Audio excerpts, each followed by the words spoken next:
Thank you, brother. All right, so welcome everyone.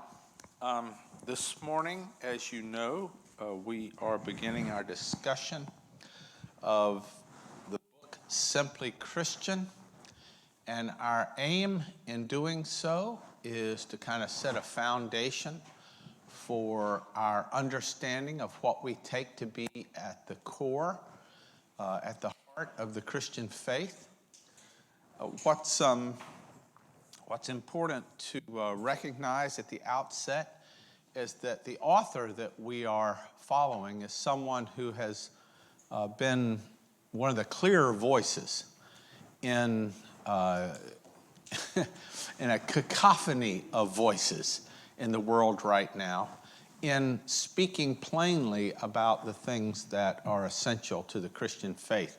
And you'll remember from last week as we introduced the prospect of studying this book, that the place from which N.T. Wright is coming is, he gave us the example of two kinds of travelers, you know, the one that likes to just go and experience and take it all in and whatever comes. He says that's not what we're doing. This is a traveler who wants to understand how it's all supposed to play out. How's it all laid out?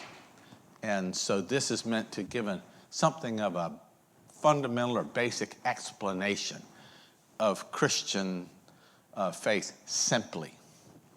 And so that's what we're going to do. We're going to walk with him through these various chapters. We'll go at different speeds. Today we're going to go very slowly. Next week we may go a little quicker. But today I want to go very slowly as we try to introduce ourselves to N.T. Wright and the way he thinks and the way he's writing, and see if that might be of some help to us as we think about what it means to be Christians. But being a Christian is not something you do in the abstract. Being a Christian is something you do in very concrete contexts. We all live in a certain place, at a certain time, in a certain culture. That all impacts how we understand the faith and make sense of the faith in a way that we ourselves become witnesses of that faith. And so that's what we want to take a few minutes to think about today. So let me just, and I will be referring to the text a little more today than I will in most sessions. But let me just go ahead and launch into this by identifying what we have in the very first chapter is an effort by Wright to introduce one of what he considers four voices or echoes of voices. The voices are meant for us to catch a glimpse, to get a sense of, to kind of know that there's something beyond ourselves speaking to us that matters and matters profoundly. And he begins that conversation with the example of perhaps having a dream. And you have a dream, and that dream sets out for you how things are in that dream. But when you wake up from that dream, you realize that how things are in that dream are not how things are in reality. And he says that this is largely analogous, largely akin to our experience with a notion that's fundamental or essential to our understanding of God. And that's the notion of justice. And I'm very interested in the way that he puts this. He says, we glimpse for a moment a world at one, a world put to right, a world where things work out, where societies function fairly and efficiently, and where we not only know what we ought to do, but we actually do it. In other words, we all have a sense of the world's being a certain way if things were as they ought to be. We all have a fairly lively sense of the world being in a certain way where injustices are not the norm. That's the dream part. And somehow we know this. You want to call it intuitively, but people can traffic in this life and they can say to themselves very quickly, well, that's not right. Well, that's not fair. Well, that's not how that ought to be. We have this intuitive sense of that reality. And yet, for whatever reason, we can't seem to get there.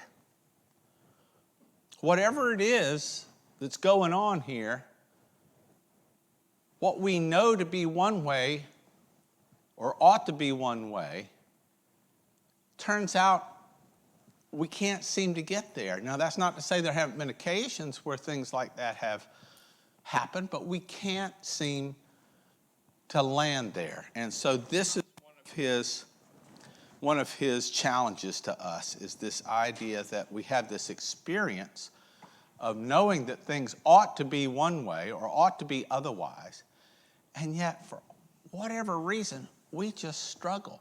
And it's not just us. It seems like every generation goes through this challenge of trying to figure out how to get from A to B when we know that B is how it ought to be, but A is how it is.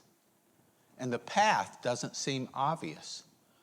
And the path doesn't seem achievable. And so Wright begins to ask questions about that I think are very helpful. I mean, one of the things you can't argue is that if you take a schoolyard full of young children, how long is it before that blissful communion of childlike play turns into, that's mine, no, that's mine, you can't have that, and you're pulling them apart. Or so-and-so won't play with me. Or they won't let me play with them. Or so-and-so knocked me off the monkey bars.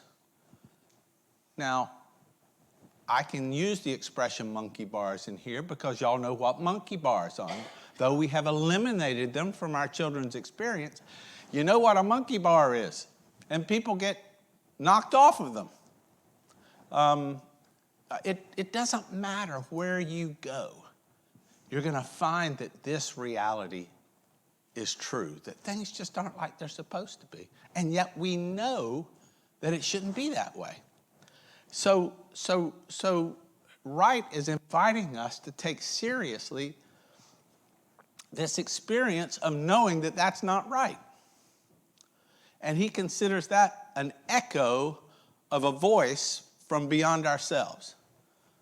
Now, it's a metaphor, but he's just asking you to go with that image, that, there are these echoes of a voice telling us that's not right.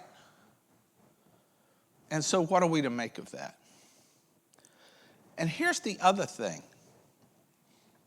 So we know that that's kind of the broad shape of it. There's all these things in the world that aren't like they're supposed to be, and that's not right. But even though we know how it ought to be, we can't seem to fix it. We can't seem to muster ourselves in a way to overcome that challenge or that problem or that phenomena. And of course, he asks why. Why can't we do that? And then he draws our attention to events that many of us will have studied or encountered in our own lives. Now, he goes all the way back, and if you've ever been in Britain,